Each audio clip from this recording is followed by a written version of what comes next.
What if I told you that one of the darkest chapters in history holds valuable lessons for our modern world?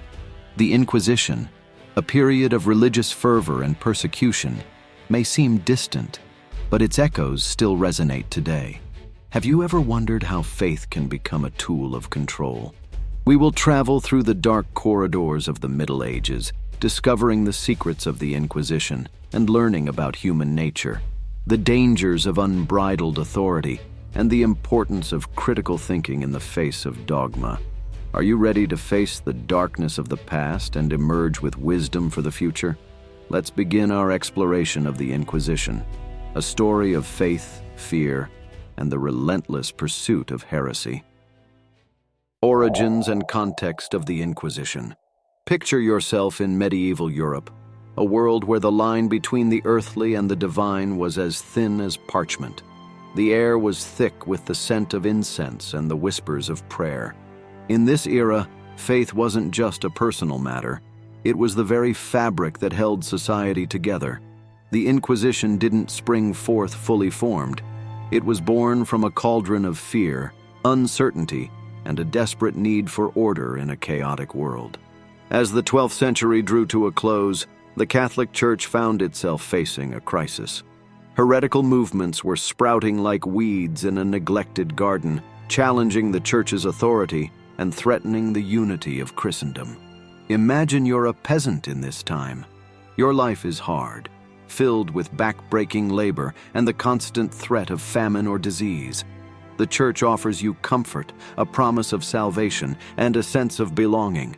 But now, strange new ideas are creeping in, whispering of different paths to God. These ideas are like cracks in the foundation of your world. Can you see how tempting it might be to embrace a system that promises to keep everything stable and familiar? The Cathari in southern France, the Waldensians in the Alps. These groups dared to interpret Scripture in their own way, rejecting the hierarchy and rituals of the established Church. To the powers that be, this wasn't just a matter of differing opinions. It was a threat to the very order of the world. In 1184, Pope Lucius III issued a papal bull titled Ad Abolendam, to abolish. This document laid the groundwork for what would become the Inquisition. It called for bishops to investigate heresy in their dioceses and to hand over unrepentant heretics to secular authorities for punishment. But it was Pope Gregory IX who truly set the wheels in motion. In 1231, he established the Papal Inquisition, creating a permanent institution dedicated to rooting out heresy. This marked a significant shift. No longer would the fight against heresy be left to local bishops. Now it would be directed by papal appointees, specially trained for the task. Think about this for a moment. How would you feel if a new authority suddenly appeared in your town, with the power to question your deepest beliefs and judge your very thoughts? The arrival of an inquisitor must have sent ripples of fear through communities, as neighbors began to eye each other with suspicion. The Inquisition was born in a world where the spiritual and the political were inextricably intertwined. Kings and emperors derived their authority from divine right, and the Church held enormous sway over the affairs of state.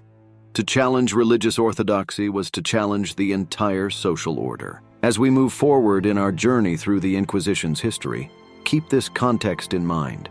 The actions we'll explore, however brutal they may seem to our modern sensibilities, were born from a genuine belief in the importance of maintaining religious unity and purity of faith.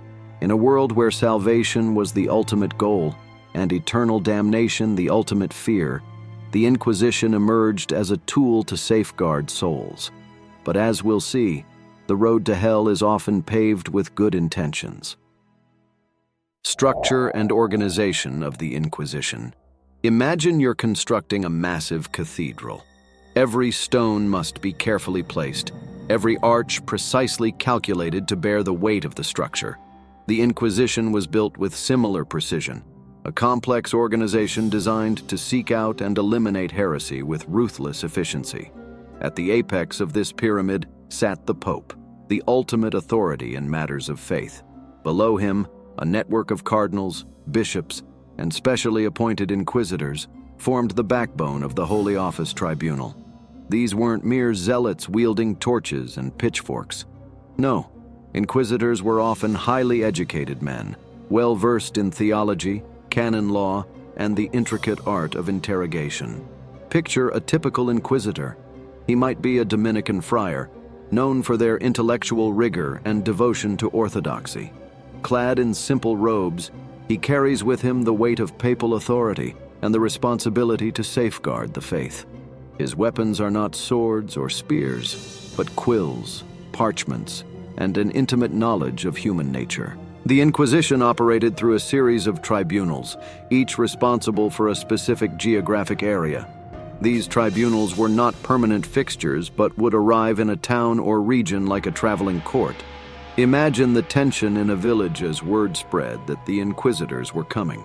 People would begin to examine their consciences, wondering if that offhand comment or moment of doubt might now be cause for suspicion.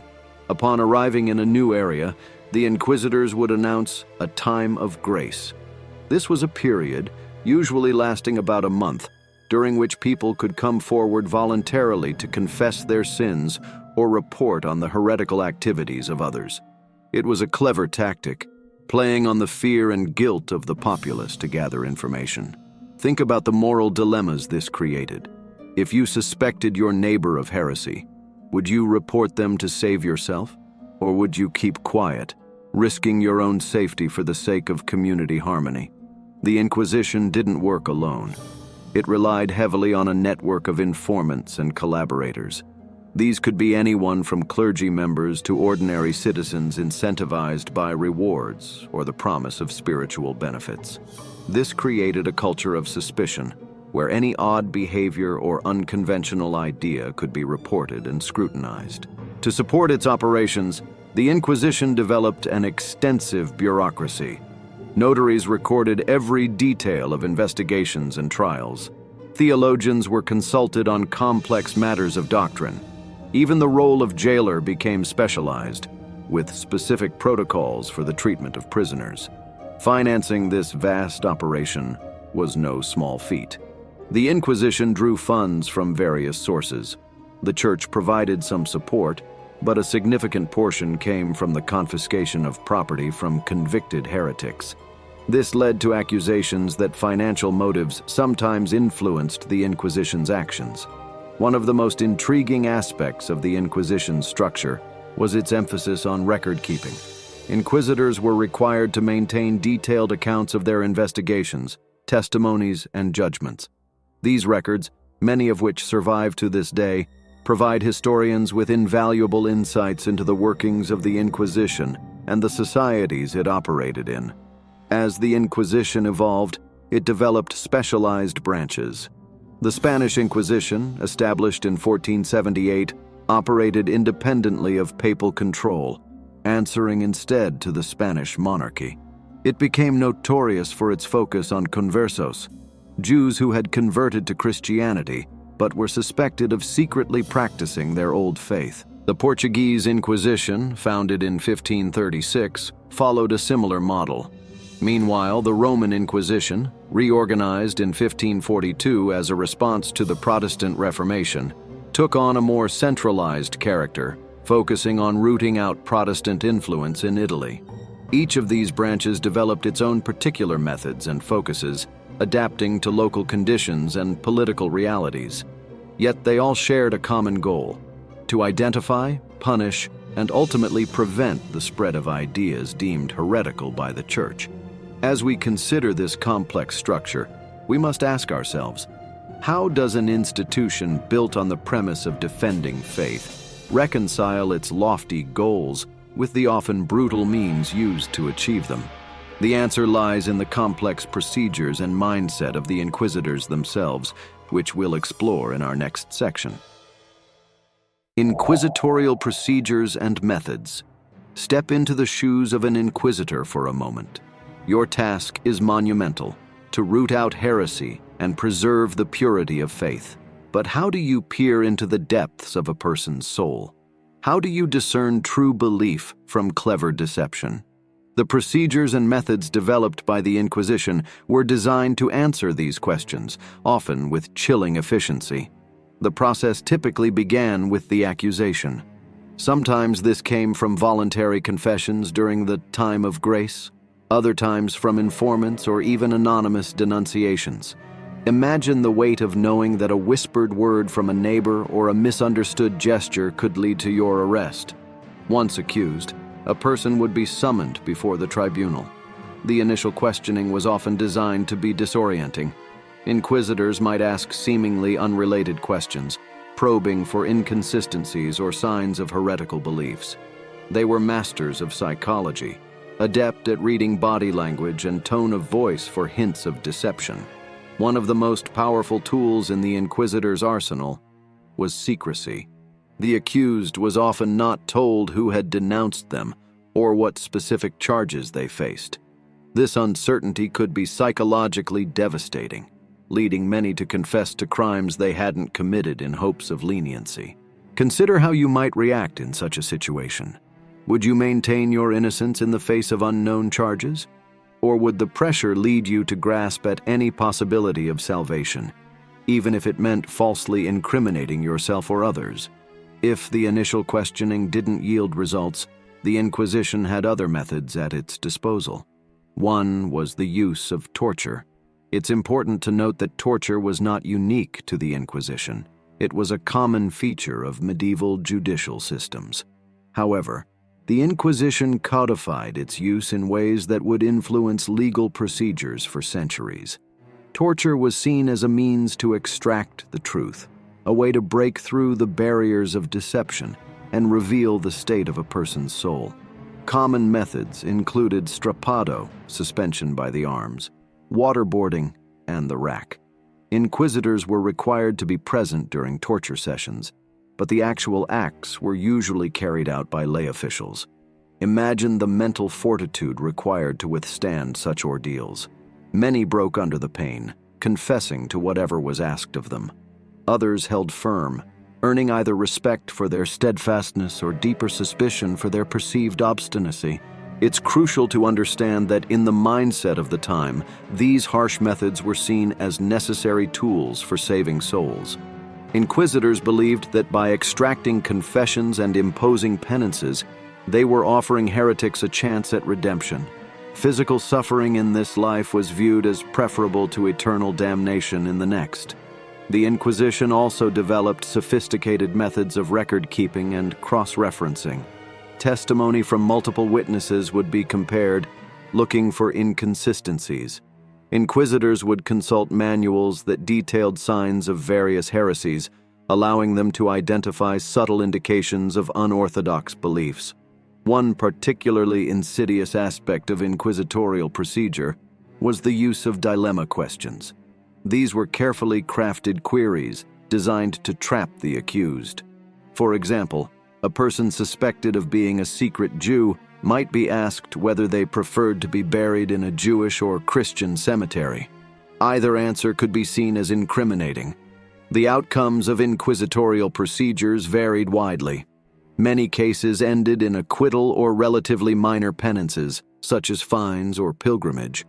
More severe cases could result in imprisonment, confiscation of property, or in extreme cases, execution, usually by burning at the stake, a punishment carried out by secular authorities.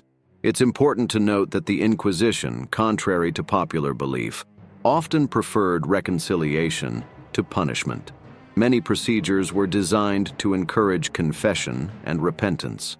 The auto da fe, often misunderstood as purely an execution, was primarily a public ritual of reconciliation where penitents would be welcomed back into the church. As we reflect on these procedures, consider the lasting impact they've had on our concepts of justice and due process. Many aspects of modern legal systems, from the presumption of innocence to protections against self-incrimination, evolved as reactions against inquisitorial methods. The legacy of these procedures extends far beyond the realm of law. They've shaped our cultural understanding of persecution, influencing literature, art, and popular culture for centuries. The very word Inquisition has become synonymous with unjust persecution and abuse of power. Notable inquisitors and their impact. Behind the imposing facade of the Inquisition were real people, men who wielded extraordinary power and whose decisions shaped the lives of countless individuals. Let's meet some of these notable inquisitors and explore how their personalities and beliefs influenced the course of this infamous institution. Imagine yourself in the presence of Bernard Gui, one of the most renowned inquisitors of the early 14th century. A Dominican friar with a keen intellect, Gui served as an inquisitor in Toulouse for nearly 2 decades. He was not just a zealous pursuer of heretics, but also a meticulous record-keeper.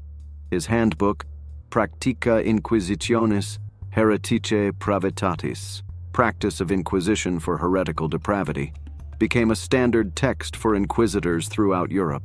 Picture Gui, quill in hand, carefully documenting the signs of various heresies. His work provides us with invaluable insights into the mindset of inquisitors. For Gui, rooting out heresy was not just a duty, but a sacred calling. He saw himself as a physician of souls, diagnosing and treating the spiritual ailments that threatened the body of Christendom. Now let's turn our attention to Tomás de Torquemada, perhaps the most infamous inquisitor in history. As the first Grand Inquisitor of the Spanish Inquisition, Torquemada shaped the institution into a formidable tool of religious and political control. Under his leadership, thousands were tried, with hundreds sent to the stake. Imagine Torquemada in his chambers, poring over reports from across Spain. His fervor for orthodoxy was matched only by his organizational skills. He standardized inquisitorial procedures, established new tribunals, and wielded his influence at the royal court. To some, he was a defender of the faith. To others, a symbol of cruelty and intolerance. But not all inquisitors were cut from the same cloth. Consider the case of Alonso de Salazar y Frias, known as the Witches' Advocate. In the early 17th century, Salazar investigated alleged witchcraft in the Basque country. Unlike many of his contemporaries, he approached the accusations with skepticism. His careful investigations led him to conclude that many confessions were obtained through coercion or delusion. Picture Salazar, traveling from village to village, listening to tales of Sabbaths and spells with a critical ear. His reports to the Suprema, the governing body of the Spanish Inquisition, led to more restrained approaches in witchcraft trials, potentially saving hundreds from false accusations and harsh punishments. These examples illustrate the diversity among inquisitors. While united in their mission to defend orthodoxy, they often differed in their methods and interpretations. Some, like Nicholas Eymerich, author of the influential Directorium Inquisitorum, emphasized strict adherence to procedure. Others, like Bernardo Gui, were known for their psychological acumen in interrogations. As we examine these figures, it's crucial to remember the context in which they operated. Many genuinely believed they were doing God's work, saving souls from the fires of hell. Their actions, however harsh they may seem to us, were often motivated by a sincere desire to protect what they saw as the true faith. Consider how you might act if you truly believed that rooting out heresy was essential for the salvation of souls. Would you be able to show mercy in the face of what you perceived as a dire spiritual threat? Or would the weight of your responsibility drive you to ever harsher measures? The impact of these notable inquisitors extended far beyond their immediate actions. Their writings, procedures, and decisions shaped the Inquisition for generations. They influenced not just religious policy, but also legal practices, political relationships, and social norms.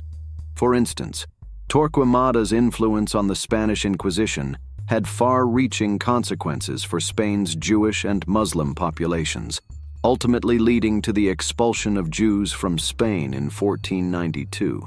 Salazar's skepticism towards witchcraft accusations, on the other hand, helped to temper the witch hunts that were ravaging other parts of Europe. These inquisitors, in their pursuit of religious purity, inadvertently shaped the course of history.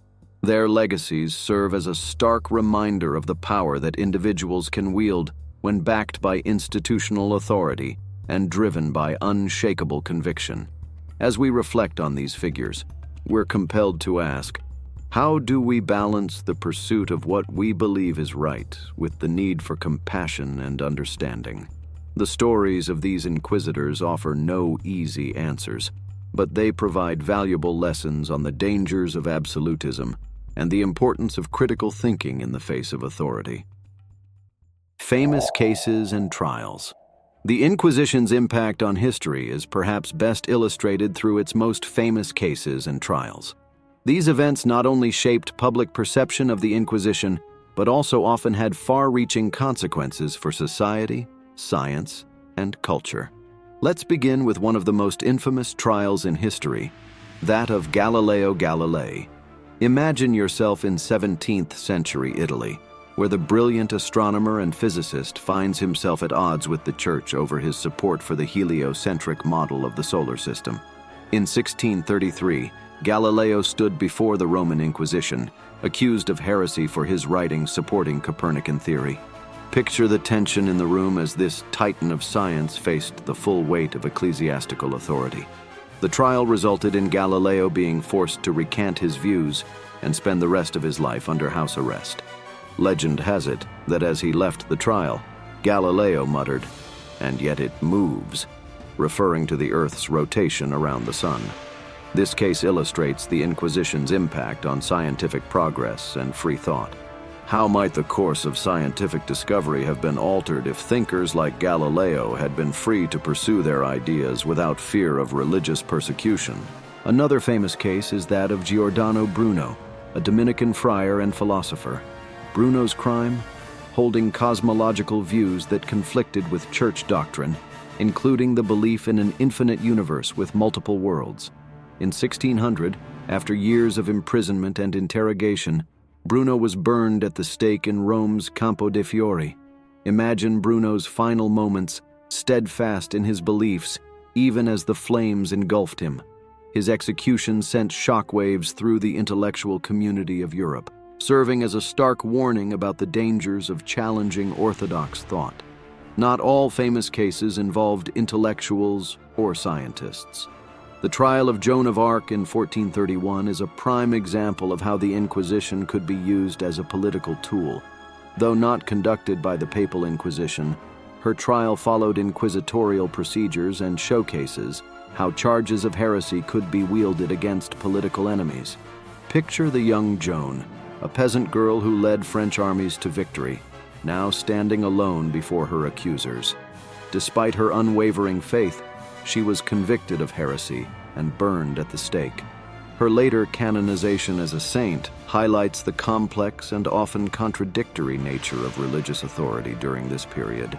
The Spanish Inquisition provides us with numerous notable cases, particularly those involving conversos, Jews who had converted to Christianity but were suspected of secretly practicing Judaism. One such case was that of Luis de Carvajal and his family in Mexico. Carvajal, the governor of Nuevo León, was arrested along with his family in 1589 for crypto-Judaism.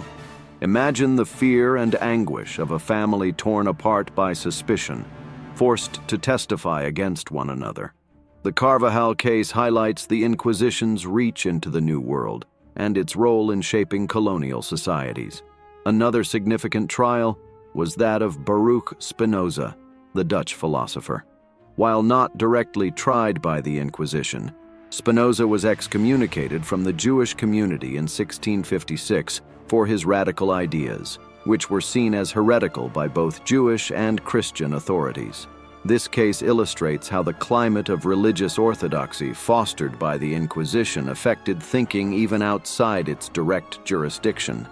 These famous cases and trials left an indelible mark on history.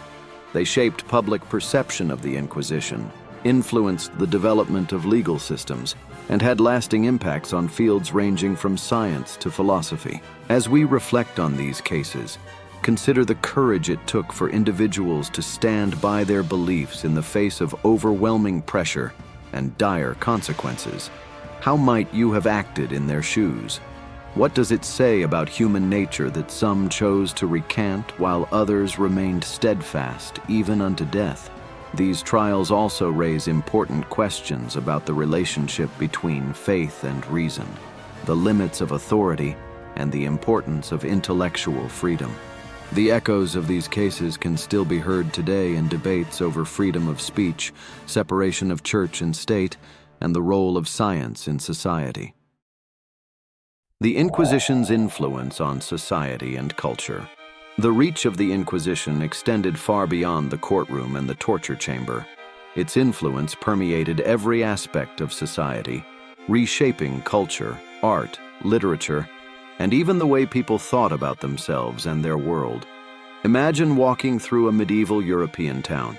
The shadow of the Inquisition looms large, influencing daily life in ways both subtle and profound. People are careful about what they say, what they read, and even how they pray. The fear of being accused of heresy creates a culture of self-censorship and suspicion. This atmosphere of fear and control had a significant impact on intellectual life. Universities, once hotbeds of philosophical debate, became more cautious. Scholars were careful to frame their ideas within accepted religious doctrine. Picture a brilliant young thinker, brimming with innovative ideas, forced to keep silent for fear of attracting unwanted attention from the authorities. The Inquisition's influence on literature was particularly pronounced. Books were subject to censorship, with the Index Librorum Prohibitorum, list of prohibited books, guiding what could be read and circulated. Imagine being a writer in this era, constantly second-guessing every word, knowing that a misplaced phrase could lead to accusations of heresy. Yet, paradoxically, the Inquisition also inspired great works of literature. Think of Dostoevsky's famous scene in The Brothers Karamazov, where Christ is interrogated by the Grand Inquisitor. Or consider how the specter of the Inquisition haunts the works of Spanish Golden Age writers like Cervantes. In the visual arts, the Inquisition's influence can be seen in the proliferation of religious imagery. Artists were encouraged to create works that reinforced Orthodox Catholic doctrine. Picture a painter, commissioned to create an altarpiece, acutely aware that their work would be scrutinized not just for its artistic merit, but for its theological correctness. The Inquisition also had a profound impact on social relationships. The practice of using informants created an atmosphere of distrust, where neighbors might report on neighbors, and even family members could turn against one another.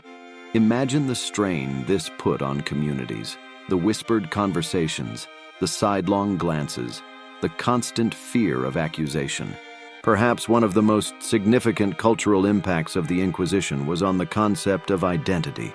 In Spain and Portugal, the obsession with limpieza de sangre, purity of blood, led to a society stratified along lines of religious ancestry. Picture a successful merchant, a devout Christian, suddenly facing discrimination because of a Jewish ancestor several generations back. The Inquisition's methods of interrogation and record-keeping also influenced the development of legal systems and bureaucracies. The detailed archives kept by inquisitors provided a model for modern record-keeping practices. Imagine a young clerk meticulously recording testimony, unknowingly laying the groundwork for future systems of government administration. In the realm of science and medicine, the Inquisition's influence was often stifling. The persecution of scientists like Galileo sent a clear message about the dangers of challenging established doctrines. Yet, ironically, some argue that this very suppression eventually fueled the scientific revolution, as thinkers sought ways to reconcile faith and reason. The psychological impact of the Inquisition on society cannot be overstated. It instilled a deep-seated fear of authority and a tendency towards conformity that some argue can still be seen in cultures with a strong inquisitorial history. Imagine growing up in a society where independent thinking is dangerous, where conformity is not just encouraged but enforced. As we reflect on the Inquisition's influence, we're compelled to ask, how do societies balance the need for order and shared values with the importance of individual freedom and intellectual growth? The legacy of the Inquisition serves as a stark reminder of the dangers of unchecked authority and the suppression of free thought. Yet it's also important to note that the Inquisition's influence wasn't entirely negative. Its emphasis on due process, however flawed, and its detailed record-keeping contributed to the development of modern legal systems. Its challenges to free thought eventually sparked movements of resistance that valued individual liberty and freedom of conscience. As we grapple with issues of censorship, surveillance, and religious extremism in our own time, the lessons of the Inquisition remain relevant. They remind us of the importance of questioning authority, protecting individual rights, and fostering a society that values diversity of thought and belief.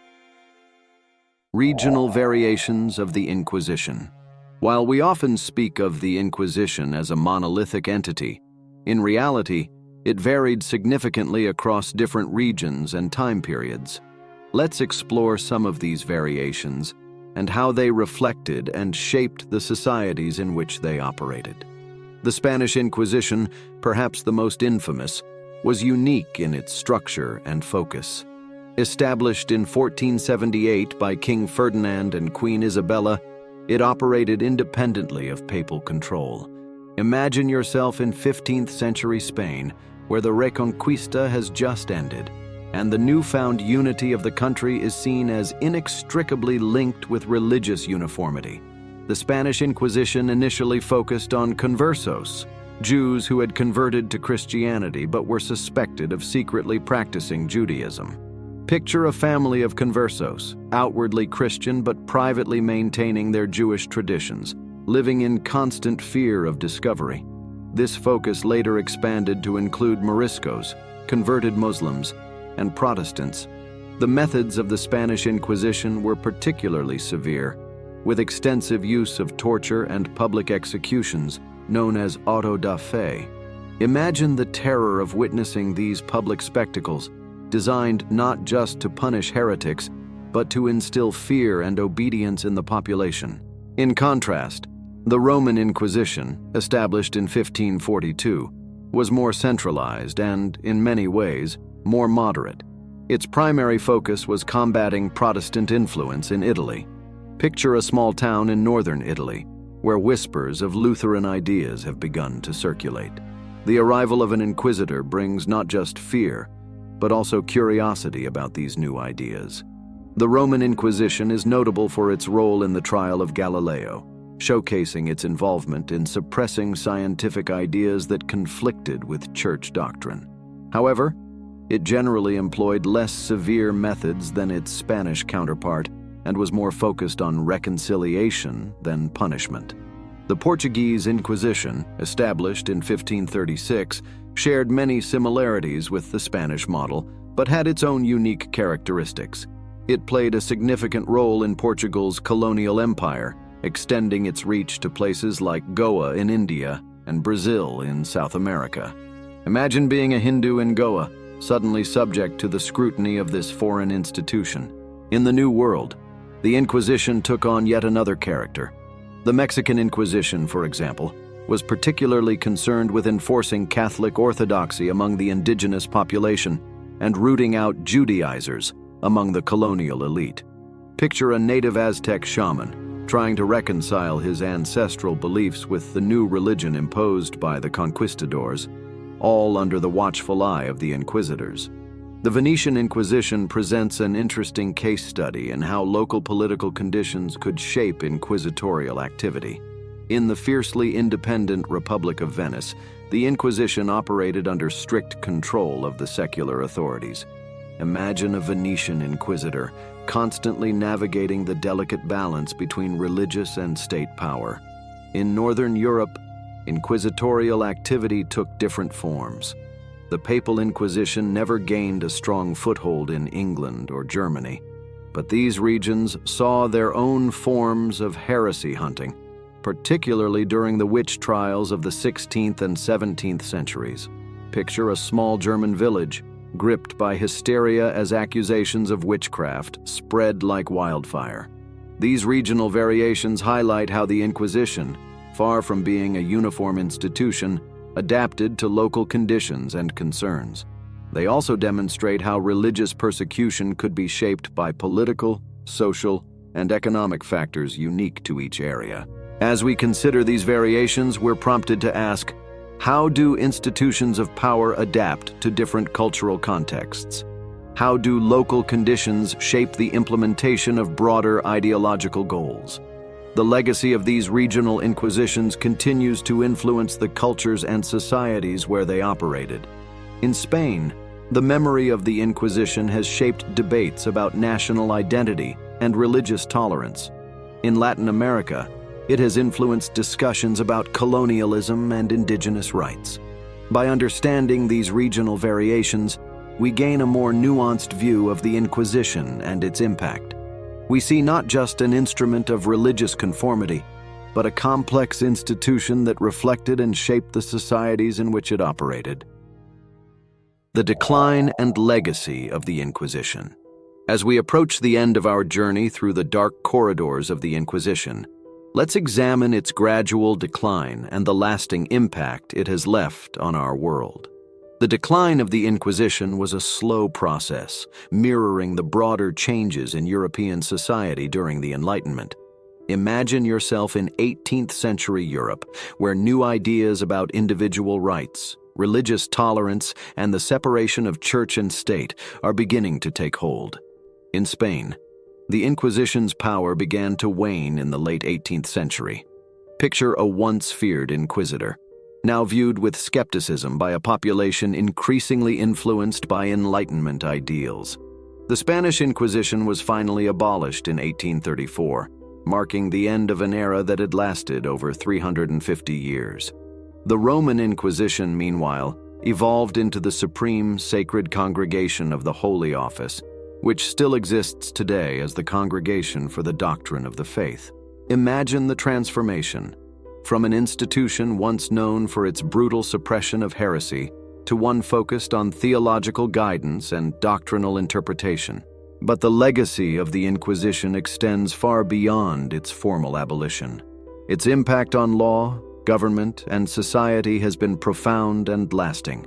Consider how the detailed record-keeping practices of the Inquisition influenced the development of modern bureaucracies. Picture a government clerk in a modern office, unknowingly using systems of documentation that can trace their lineage back to inquisitorial practices. In the realm of law, the Inquisition's legacy is complex. While its procedures were often unjust by modern standards, some aspects of inquisitorial law, such as the gathering of evidence and the use of expert witnesses, have been incorporated into modern legal systems. Imagine a contemporary courtroom where echoes of inquisitorial procedure can still be discerned. The psychological impact of the Inquisition on society has been long-lasting.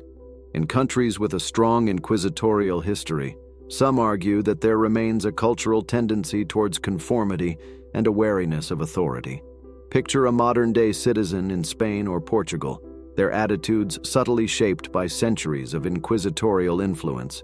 In literature and popular culture, the Inquisition has left an indelible mark. It has become a powerful symbol of religious intolerance and the dangers of unchecked authority. From Dostoevsky's The Grand Inquisitor to Monty Python's Nobody Expects the Spanish Inquisition, the Inquisition continues to captivate our imaginations. Imagine a writer today, still drawing inspiration from this dark chapter of history. The Inquisition's legacy also lives on in ongoing debates about religious freedom, tolerance, and the relationship between church and state. As we grapple with issues of extremism and intolerance in our own time, the lessons of the Inquisition remain relevant. Picture yourself in a modern political debate where the specter of the Inquisition is invoked as a cautionary tale. In recent years, there have been efforts to reevaluate the history of the Inquisition, challenging some long-held assumptions and myths. Scholars have emphasized the need to understand the Inquisition within its historical context, while not diminishing the very real suffering it caused.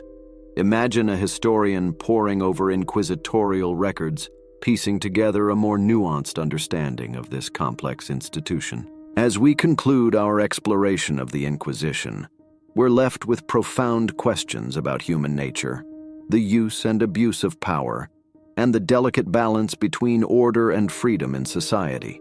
How do we protect diversity of thought while maintaining social cohesion? How do we guard against the kind of ideological fervor that can lead to oppression? The story of the Inquisition serves as a powerful reminder of the dangers of absolutism and the importance of safeguarding individual rights and freedoms. It challenges us to remain vigilant against intolerance and to strive for a society that values diversity of belief and thought.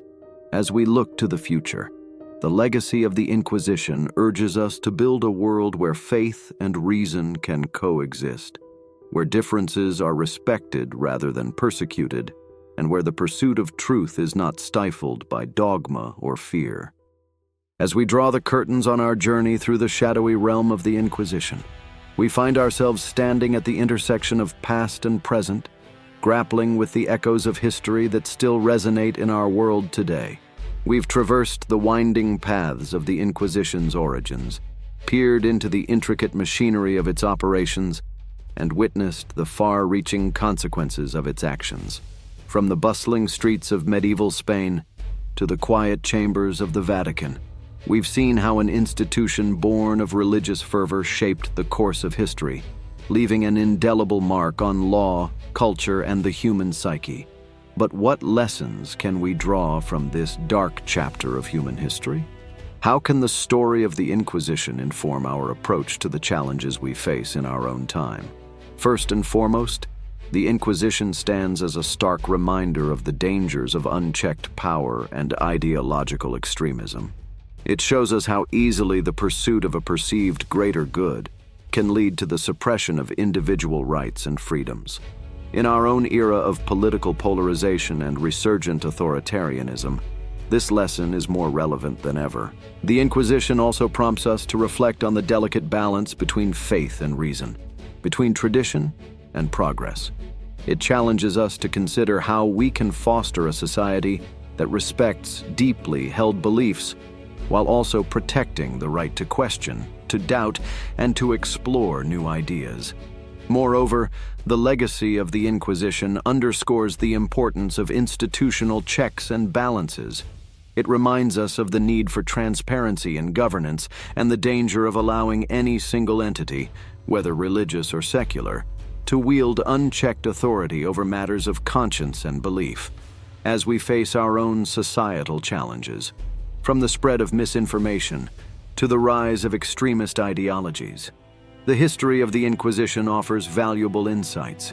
It urges us to remain vigilant against the creep of intolerance, to question authority, and to stand up for the rights of individuals to think and believe freely. Yet, even as we acknowledge the dark legacy of the Inquisition, we can also find hope in how far we've come. The gradual decline of the Inquisition and the rise of principles like religious freedom and separation of church and state demonstrate humanity's capacity for progress and reform. As we close this chapter, I encourage you to carry these lessons forward. Engage in open dialogue, challenge your own assumptions, and strive to build a world that celebrates diversity of thought and belief. Remember that the price of freedom is eternal vigilance, and that each of us has a role to play in shaping a more tolerant and just society. Thank you for joining me on this journey through one of history's most controversial institutions. I hope this exploration has not only broadened your understanding of the past, but also sharpened your perspective on the present and future. If you found value in this video, please consider subscribing to our channel for more in-depth historical explorations.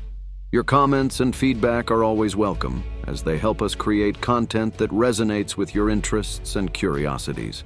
And now, as we conclude, let me leave you with a short story that encapsulates the broader context of the Middle Ages. Imagine a world where faith and fear intertwine, where the line between the sacred and the profane blurs. A peasant tills the soil, glancing nervously at the imposing castle on the hill and the soaring spires of the cathedral in the distance. In this world of feudal lords and powerful clergy, of plagues and crusades, the Inquisition was but one thread in a complex tapestry. To truly understand its impact, we must view it as part of this larger medieval landscape. For a deeper dive into the fascinating world of the Middle Ages, check out our video on Life in Medieval Europe appearing on your screen now. It will provide you with the broader context that shaped the era of the Inquisition and beyond. Thank you once again for your attention.